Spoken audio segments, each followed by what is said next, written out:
he's a mature guy. Why he's a guy that, he's not a social media guy. He doesn't have a lot of flash. He doesn't talk a lot. And I think that has actually helped him from a mental standpoint be able to handle some of the adversity that he's had over the course of the years. I'm talking about with the injuries, because he's not a guy that's on social media. He's not a guy that's all about me, and not a guy that brings a lot of attention to himself with his mouth. He's kind of been able to, in his own way, persevere through those injuries. The expectations from the outside probably aren't that great, because he's not a guy that sets himself up for stuff like that. Just the expectations for in the room to continue to be a good teammate, to continue to, again, reinforce the message that I'm giving to the young guys, that Coach Neiman and I are giving to the young guys. That's what I expect. And then I'm assuming he's probably getting some first-team opportunities there at tackle. Yeah, to say that would be, everybody. There's 6 guys that are getting first-team opportunities. So, yeah, he is, but there's also quite a few other guys that are getting it too. Anything that's really stood out to you just in terms of these first few weeks of fall camp from him?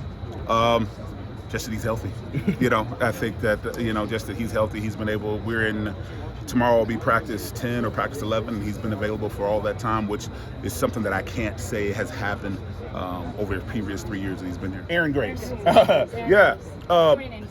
Aaron is, obviously when he came in, much ballyhooed, much talked about recruit. And definitely lived up to it. And he's a kid that every day comes out to practice, and you can see it in his eyes. He's fired up and he's ready to go. He's really been embraced by the older guys just because of the way that he practices.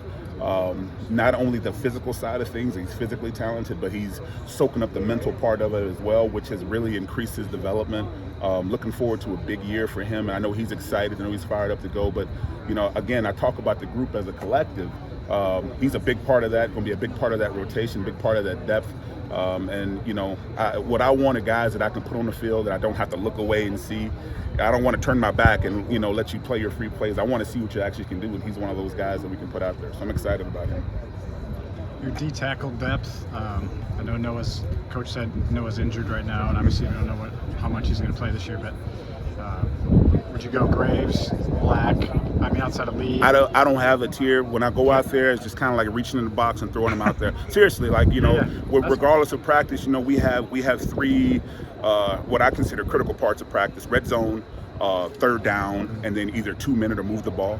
And in those periods, 2 different guys start every period. So, they know what they're being judged by. They know what I'm looking for in terms of at the end of spring camp, the things that I want. In the summer camp, the things that I want to see in terms of how do I parse out this, that, and the other. But ultimately, all of those guys are going to play, and they're going to play a big part for us. I'm thinking about Pittman, Thompson. Are those guys in the mix? Pittman's in the mix. Thompson's practicing. He's a little bit further behind those guys. You can't expect a guy that's been here for 6 months to understand what those guys that have been here for a couple of years have. But he's practicing. He's doing well. Am I missing anybody on D-tackle in that top tier there? No, you got Pitt, you got Ontario, you got Graves, you got Black, you got Shannon, you got Logan Lee. Okay. It's a good group. Yeah. Losing Van Ness, from last year, and obviously Waggoner, how does that, your DNs, are you seeing the growth you need to there? Yeah, that growth was already there. Mm-hmm. Those guys that were behind John, obviously getting Joe back is huge.